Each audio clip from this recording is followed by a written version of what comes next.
The giant crystal station floated in deep space like a shining jewel. It was the main meeting place of the Galactic Concord. Hundreds of different alien species came here to talk, make rules, and solve problems.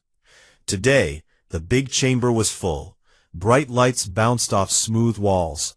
Strange sounds filled the air. Clicks, hums, low whistles, and soft buzzes from many mouths and machines. In the center stood a tall platform made of clear crystal. On it sat Zorath, the judge. Zorath was not like any living thing from Earth. His body looked like living glass, tall and thin, with soft blue light moving inside. When he spoke, his voice came from everywhere at once, calm and deep. Around the platform sat rows of seats for the delegates. Some were tall and thin like insects. Others looked like walking plants with glowing leaves. A few floated in bubbles of water. All of them watched one small podium at the front. At that podium stood Lisa Carter. Lisa was human. She wore a simple dark blue suit. Her brown hair was tied back neatly. Her face showed no fear, only quiet strength. Behind her sat two other humans, Robert Hayes, a tall man with short gray hair, and Daniel Brooks, younger, with sharp eyes and folded arms. They said nothing. This was Lisa's moment. Zorath raised one long crystal arm. The chamber became quiet. Earth is called here to answer serious charges, Zorath said. His voice echoed softly. The planet called Earth and its people known as humans stand accused of 27 violations of the unified laws of sanctioned combat. These laws are old. They protect life across the stars. They demand fair war. A low murmur moved through the room. Many delegates nodded. They had read the report. They knew what humans had done. Lisa stood straight. She looked up at Zorath without blinking. Zorath continued. During the recent border wars with the Krell Dominion and the Vaxar Collective, human forces broke many rules. They used kinetic weapons from orbit on cities with civilians. They sent small attack ships to crash into enemy shields. They played loud messages to scare enemy soldiers. They ignored white flags of surrender. They used machines that hunted even after enemies asked to stop fighting. He paused. The light inside his body pulsed slowly. These actions go against the Lex Bellum Universalis. The law says war must stay limited. It says civilians must be safe. It says mercy must be shown when asked. Humans did not do these things. They did the opposite. More murmurs. Some delegates looked angry. A tall Krell delegate, with red scales and sharp teeth, hissed loudly. A Vaxar covered in soft purple fur waved its many small arms in protest. Lisa waited. She did not move. Zorath turned his glowing face toward her. Ambassador Carter, you speak for Earth. Do you accept these charges? Lisa took one small step forward. Her voice was clear and calm. No, she said, we do not accept them as wrong. We ask for time to explain why. A ripple of surprise went through the chamber. Some aliens laughed softly, short, strange sounds. Others tilted their heads, curious. Zorath's light pulsed faster for a moment. Then he spoke again. You wish to defend these actions? Yes, Lisa said. We ask for 5 full sessions. 1 session for each main group of charges. We will show records, we will explain. After that you may judge. The chamber grew loud. Voices argued. Some said humans were delaying because they were guilty. Others said let them speak. It would be interesting to see how they tried to excuse their crimes. The Krell delegate stood up. His voice was rough and angry. They killed thousands. They burned our supply ships. They laughed on open channels while our warriors died. And now they want time to talk? Lisa looked straight at him. We will answer every charge, with proof, not words only. Zorath raised his arm again. The room became quiet. Very well, he said. The Concord agrees. 5 sessions will be given. Ambassador Carter, you will begin tomorrow with the first set of charges, the orbital strikes and the use of kinetic weapons on populated areas. He looked around the chamber. Let it be known. If Earth cannot explain these acts inside the law, Punishment will follow. Trade will stop. Travel will be blocked. Ships will be taken. Earth will stand alone. The words hung in the air like a cold wind. Lisa nodded once. We understand. She turned and walked back to her seat. Robert and Daniel stood up with her. They left the chamber together. Behind them, the aliens talked fast in many languages. Some sounded worried. Some sounded sure that humans would fail. Outside the chamber, in a small quiet corridor, Lisa stopped. She looked at Robert and Daniel. Robert spoke first. His voice was low. They think we're going to beg. Lisa gave a small smile. Let them think that. Daniel crossed his arms. Tomorrow we start with the hard one. The orbital strikes. They have video. They say we hit civilian zones on purpose. We did, Lisa said simply. But not the way they think. Robert looked at her. You're going to show the full logs? Yes, she answered. Every second, every order, every message from the Krell before the strike. Daniel shook his head slowly. They won't like what they see. That's the point, Lisa said. They need to see it. She looked out a wide window. Stars burned bright in the black. Far away, somewhere in that darkness, was Earth. Small, young, alone among giants, but not weak. Lisa turned back to her team. Get the files ready. Tomorrow we begin. They walked away down the long crystal hall. Their steps were steady. No rush, no fear. In the big chamber, the aliens still talked. They spoke of punishment. They spoke of lessons. They spoke of how humans would learn their place. None of them noticed the small smile that had stayed on Lisa's face when she left. It was not a smile of joy. It was the smile of someone who knew the story had only just started. The next day, the crystal chamber looked the same. Bright lights, strange alien sounds, rows of delegates watching. But the air felt different, tighter. Everyone knew what was coming. Lisa Carter walked to the podium again. She carried a small black case. Robert Hayes and Daniel Brooks followed her. They sat in the same seats behind her. No one spoke. Zorat's glowing body pulsed once. His voice filled the room. Session 2 begins. Ambassador Carter, you will address the first group of charges. Orbital kinetic strikes on populated zones. The use of heavy projectiles from space against cities and civilian areas. The law forbids this unless the target is purely military. Earth is accused of hitting places full of non-combatants. The Krell delegate with red scales leaned forward. His sharp teeth showed in a thin smile. He thought this would be easy. Lisa opened her case. She took out a flat device and placed it on the podium. A large hologram appeared above it. Clear images, numbers, timestamps. I will show 3 main incidents, she said, all from the war with the Krell Dominion. We will look at each one step by step. The first image showed a Krell border world called Terran 4, a green planet with many cities. Lines of ships moved in orbit. This is day 17 of the conflict, Lisa said. The Krell fleet had pushed our ships back. They held high orbit. From there they started bombing our ground bases. They also dropped guided bombs on towns near those bases. They said the towns gave support to soldiers.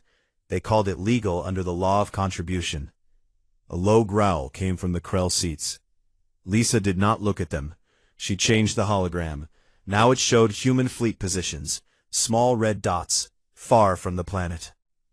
Our commanders asked for talks. The Krell commander refused. He sent a message instead. A rough voice came through. It spoke in standard trade language. Humans, you are weak. Your worlds will burn next if you do not leave this sector. We target only military now. Soon, we target everything. The chamber stayed quiet. Lisa continued. 2 hours later, they struck a civilian hospital on the surface. They said it was a mistake. We lost 140 people. Most were not soldiers. She showed new images, wreckage, smoke, rescue teams pulling bodies from broken buildings. The Vaxar delegate waved a small arm. but that does not give you the right to do the same. Lisa nodded. You are correct. We did not do the same. We did something else. She switched the hologram again. Now it showed Earth command ship logs, orders, maps, timestamps. After the hospital strike, our fleet pulled back to a safe distance. We launched probes. We watched. We waited. Then the Krell did this. The image changed. It showed Krell landing ships going down to Terran 4.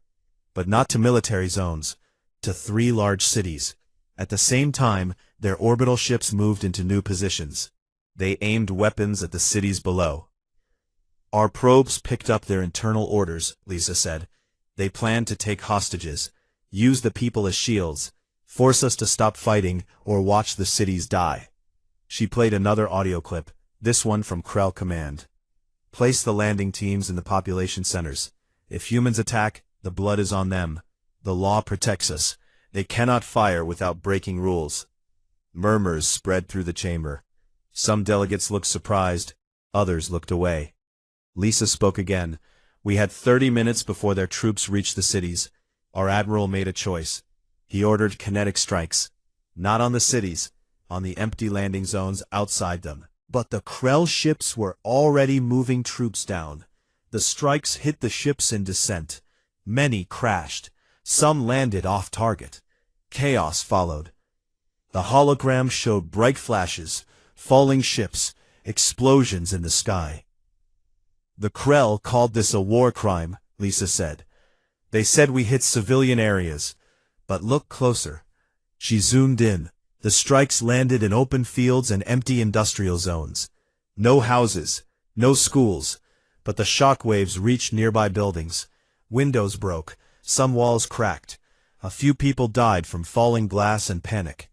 The law says no disproportionate force, Lisa said. They say our strikes were too strong, but they plan to use civilians as living shields. That is called perfidy. It voids their protection under the same law they quote. The Krell delegate stood up fast. Lies. You have no proof of our orders. Lisa looked at him. We do. Your own encryption was broken during the battle. We have the full packet. It is in the record. She pressed a button.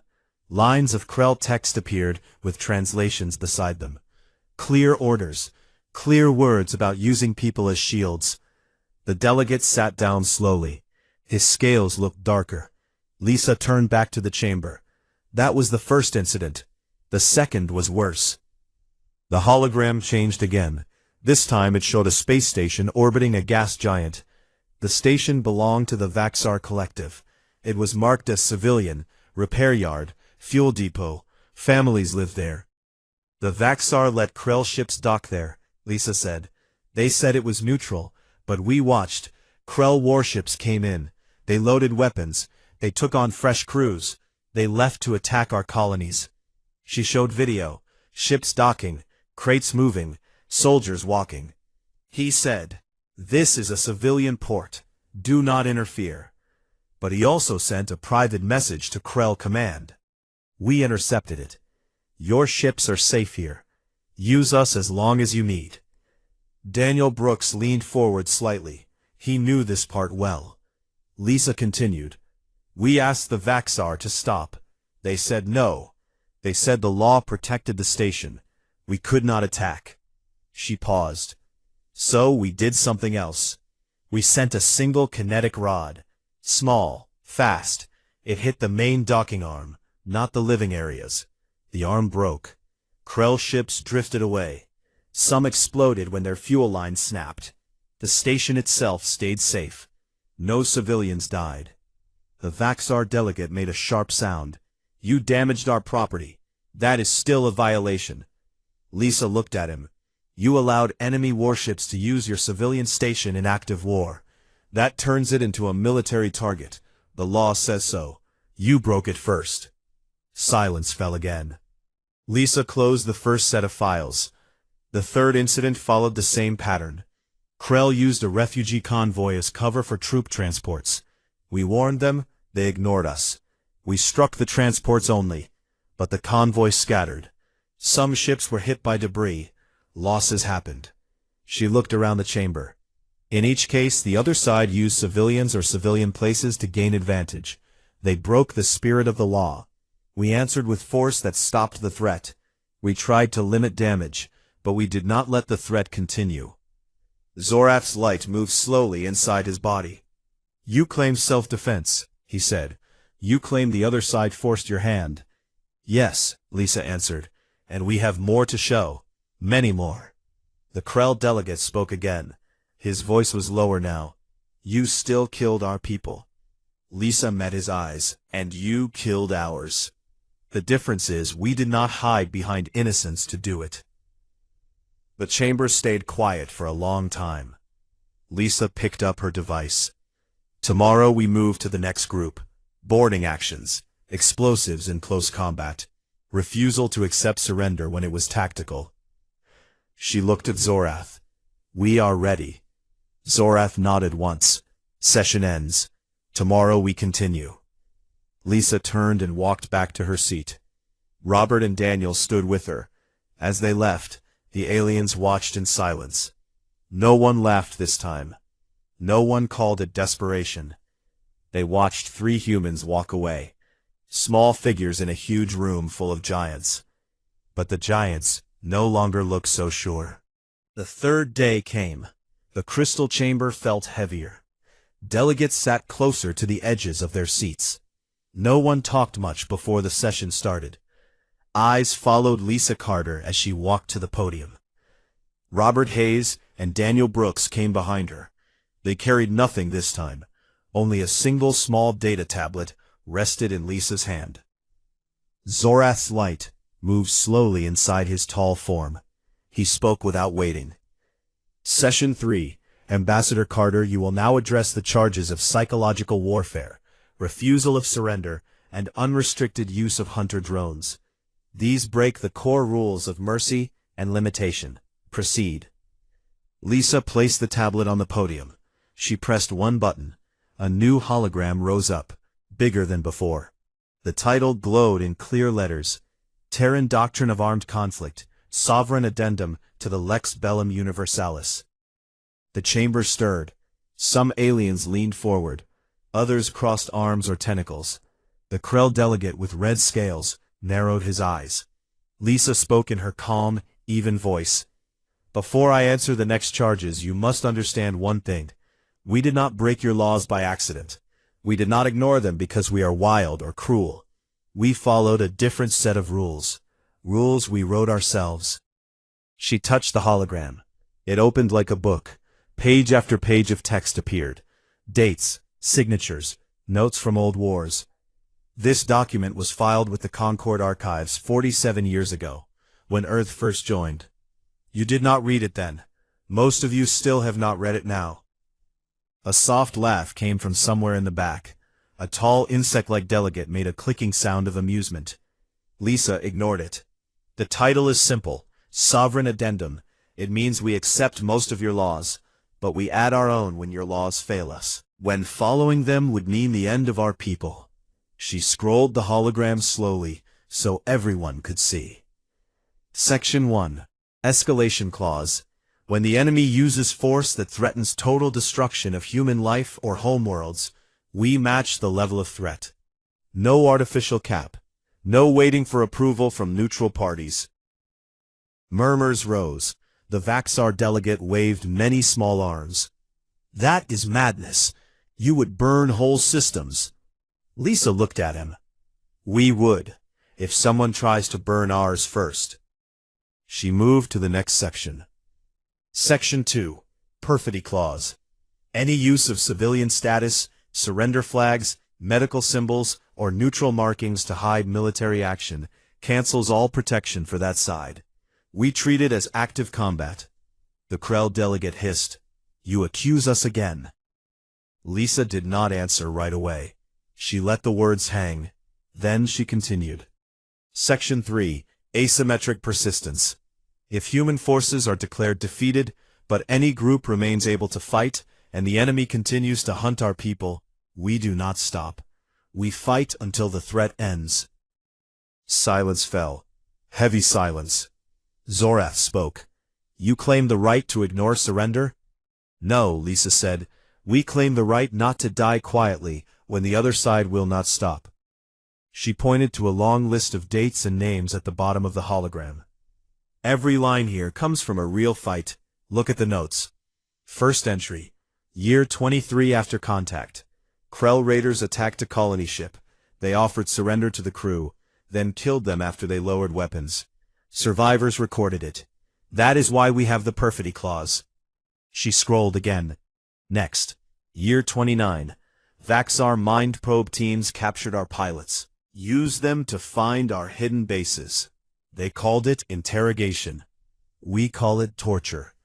That is why we allow hunter drones to ignore surrender signals from units known to use such methods.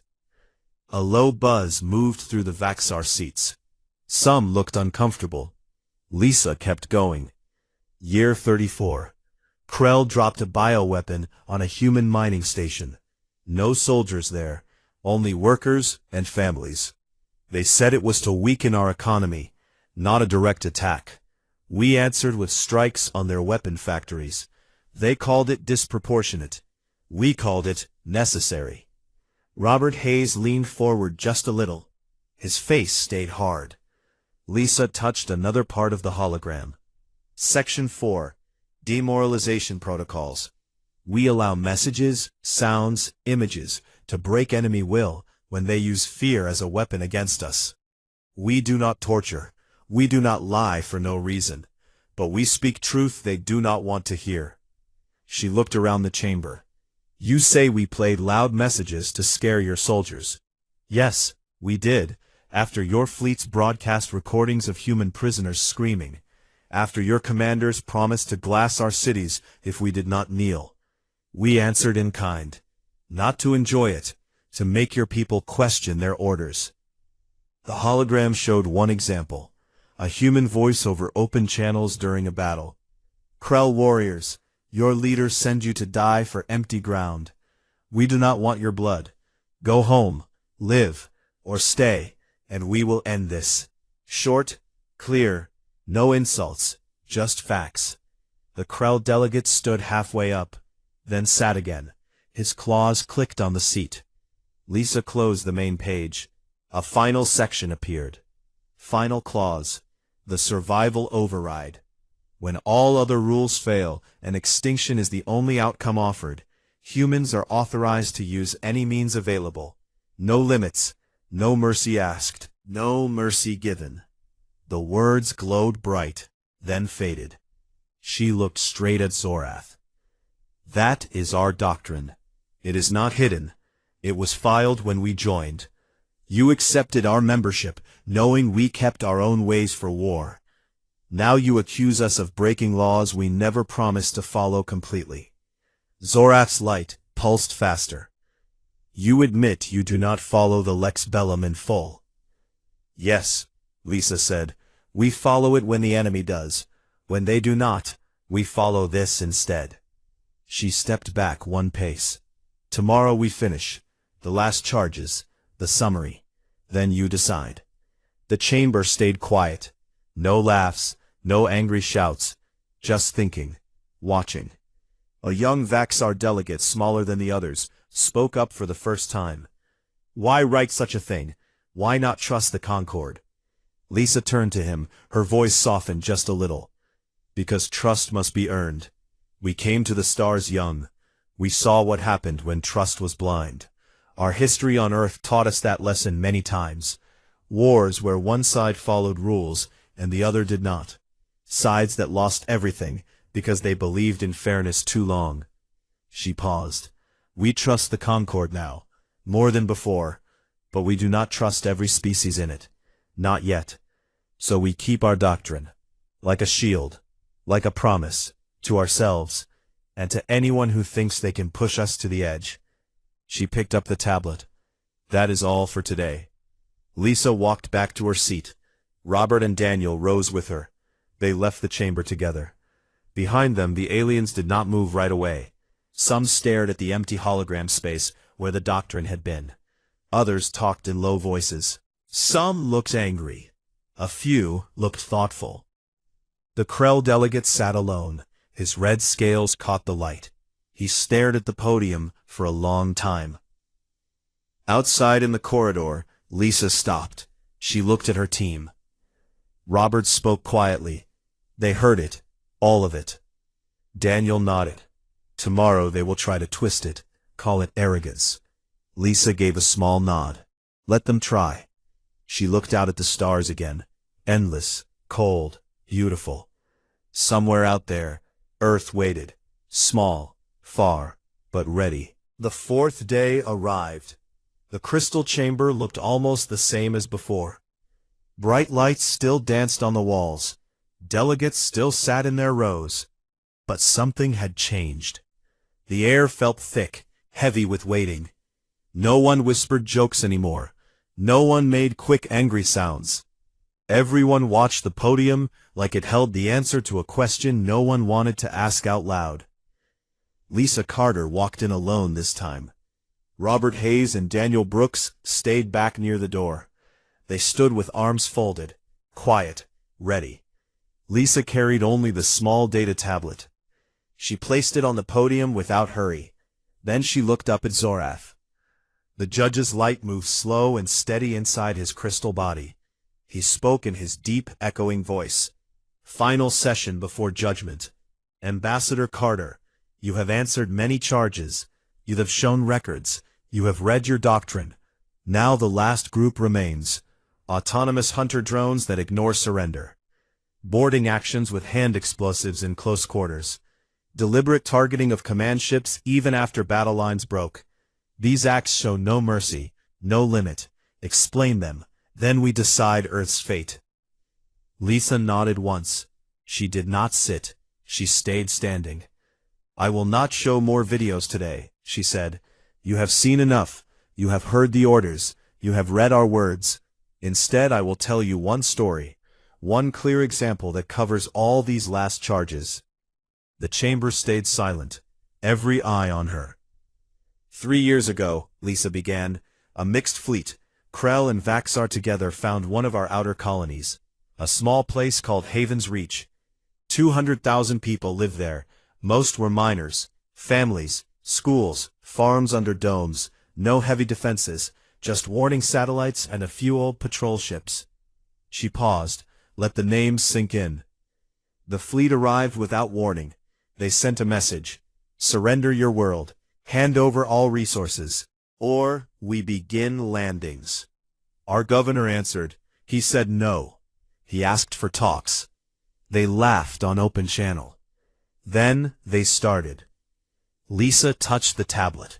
A single still image appeared in the hologram. A peaceful blue-green world. Small lights of cities. Then another image beside it. The same world hours later. Smoke rising from many points. They hit the power plants first, she continued. Then the water plants. Then the food stores. Not military targets. Life support. They wanted us weak fast. Our patrol ships fought. They died quick. The fleet moved closer. They sent boarding teams to the remaining stations. They took prisoners. Our people. Murmurs started. Soft, uneasy. Lisa raised her voice just enough to cut through. The prisoners were not soldiers. They were technicians, engineers, a few teachers who tried to help. The Krell commander broadcast their faces. He said, see your people. They live because we allow it. Surrender the colony or we end them one by one. The hologram changed. It showed faces, human faces, tired, scared, alive. Then he gave the order. We intercepted it. Start with the young ones. Let the screams carry far. A sharp sound came from the Vaxar seats. Someone stood, then sat again. Lisa looked around the chamber. Our last ship still flying was a small frigate called Dawn Runner. Captain Laura Evans commanded her. She had 80 crew, most young. She saw the broadcast. She heard the order. She knew what came next. Lisa's voice stayed level. No shake, no anger. Just fact. She sent one message to the fleet. Short, clear. You have taken our people. You plan to kill them. We will not watch. We will come for them. The Krell delegate with red scales made a rough laugh. One ship? Against our fleet? Madness. Lisa turned her eyes to him. Yes, she said. Madness, but necessary.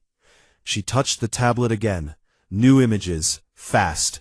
The Dawn Runner moving, fast. Too fast. Straight at the enemy line. They ignored every hailing call, Lisa said. They ignored surrender offers from our side. Offers made to buy time. They ignored white flags we raised on damaged stations. They kept going. The hologram showed small pods launching from the frigate. Dozens. Tiny. Fast. Each carried 4 humans, armed light, explosives strapped close. Boarding teams, Lisa said. Not to capture ships, to reach the prison holds, to free our people, or die trying. Explosions bloomed on the hologram, one after another. Krell cruisers lit up. Vaxar carriers cracked open. The small teams cut through hulls, fought in corridors, used every trick, every tool, hand bombs in tight halls, cutting torches on doors. They moved fast, no retreat. They reached the holds, Lisa said. They found our people, some alive, some not. They fought to get them out. Many did not come back. The image slowed. One last scene. Captain Laura Evans on the bridge of her burning ship. She looked at the camera. Calm. "Tell Earth we tried," she said. Then the feed cut. Silence filled the chamber. Deep silence. Lisa spoke again. "That is why we used hunter drones after. Because your forces kept hunting our escape pods, even after the battle ended. That is why we allowed explosives in boarding, because you used hostages. That is why we targeted command ships, even when lines broke. Because your commanders gave orders like the one on Haven's Reach." She stepped forward one small step. "You call it no mercy. We call it the last line. The point where your laws failed us. Where mercy for the enemy meant death for our own. Zorath's light pulsed bright then dim. You justify everything with one battle?" "No," Lisa answered, "with many. Haven's Reach was only one, but it was enough to show the pattern. Your side uses our rules against us, hides behind them, then cries when we stop playing." She looked at every delegate she could see.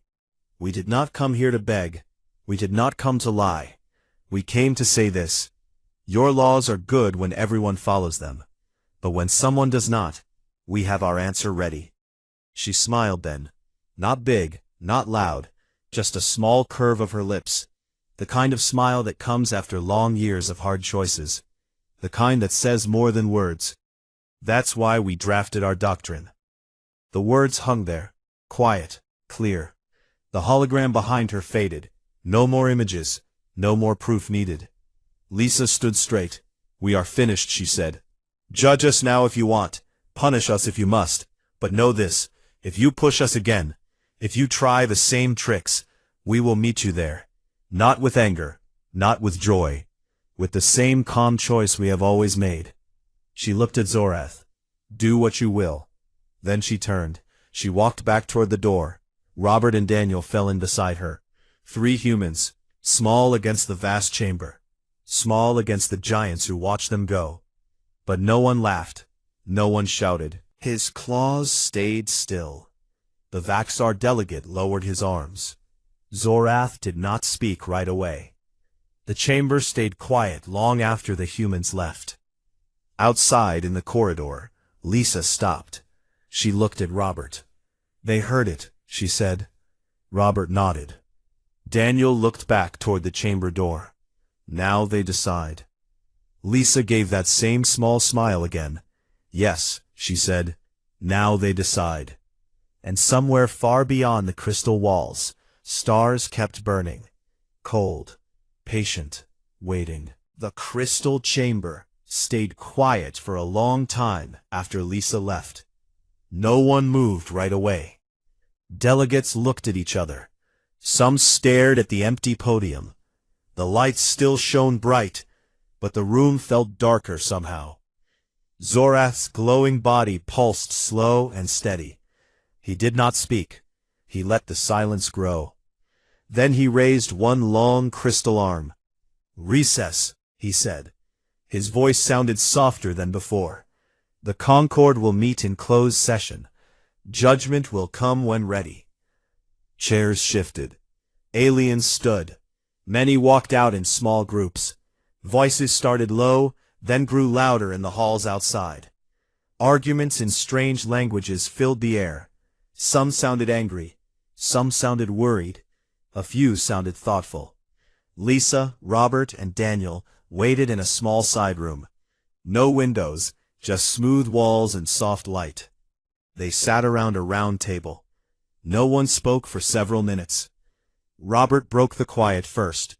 "How long do you think they'll take?" Lisa looked at her hands. "Days, maybe more. They have to talk to their governments, their fleets, their people back home." Daniel leaned back in his chair. "The Krell won't like it. They'll push for punishment, hard sanctions, block our trade lanes, cut our access to the core routes." Lisa nodded. "They might. But others listened today. Really listened. The younger ones, the smaller species. They saw the pattern. They know what happens if the old laws stay blind." Robert gave a small grunt. "We showed them the truth. Now they have to choose what to do with it." Lisa stood up. She walked to the wall and looked at nothing for a moment. "We did what we came to do," she said. "We did not hide. We did not beg. We told them who we are." The three humans stayed in that room for hours. They ate small meals brought by station staff. They talked little. Mostly, they waited. Outside, the debate went on.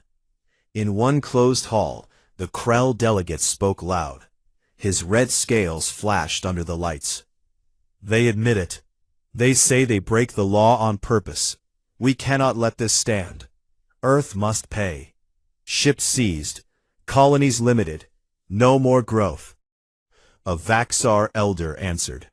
His purple fur moved slow as he spoke. "They did not break blindly. They wrote rules because ours failed them. If we punish now, we push them away.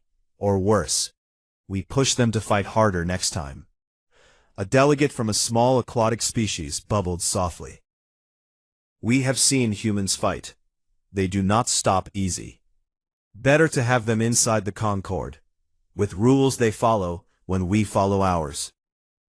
Voices rose, fell, rose again. Hours turned into a full day, then another. Lisa's team received updates through secure channels. Short messages. Nothing final, just pieces. The insect coalition is split. The plant worlds want talks. The Krell threatened to leave if no punishment. Lisa read each one. She said little. She waited. On the third day a message came. Official, from Zorath himself. "Session resumes.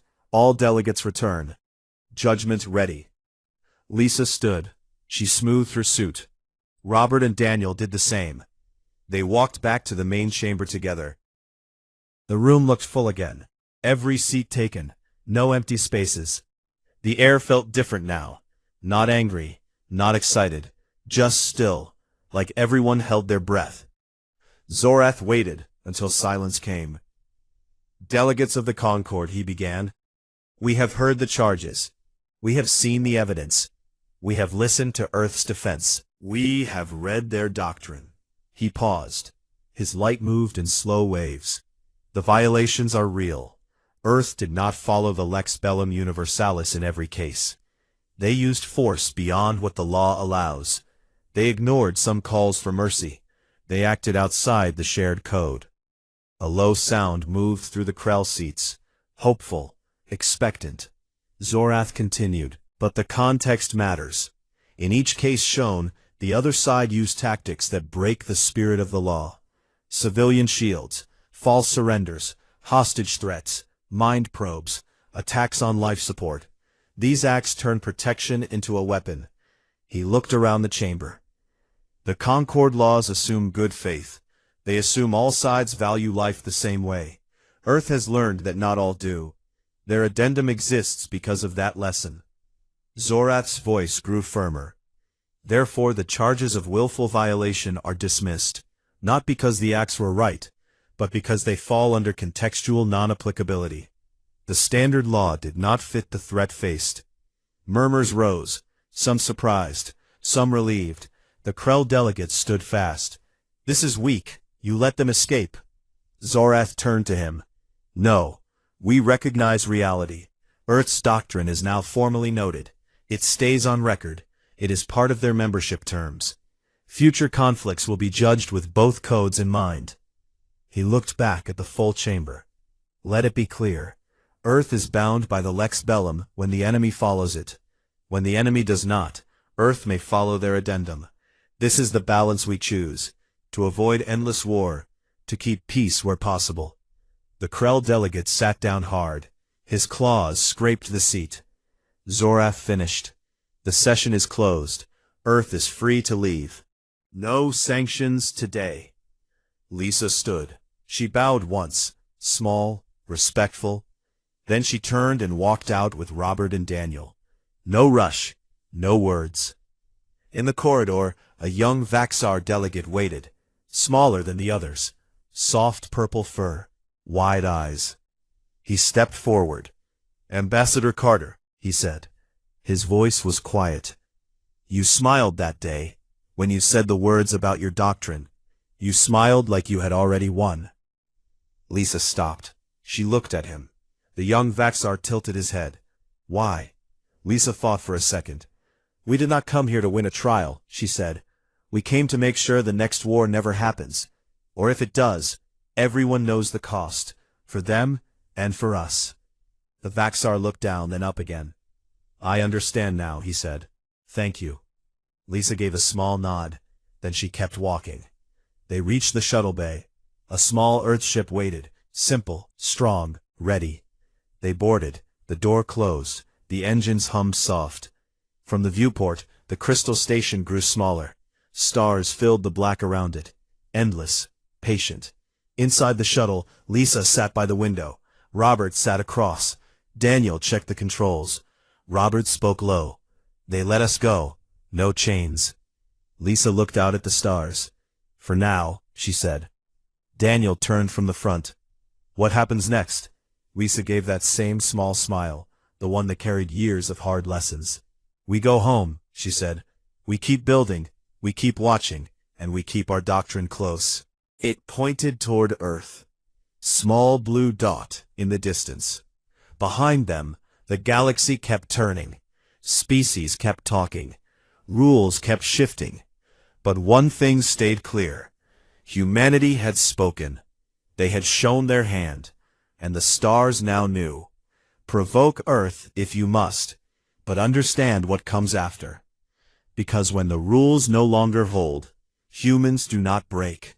They simply smile, and follow the path they wrote long ago. The shuttle flew on, quiet, steady, home.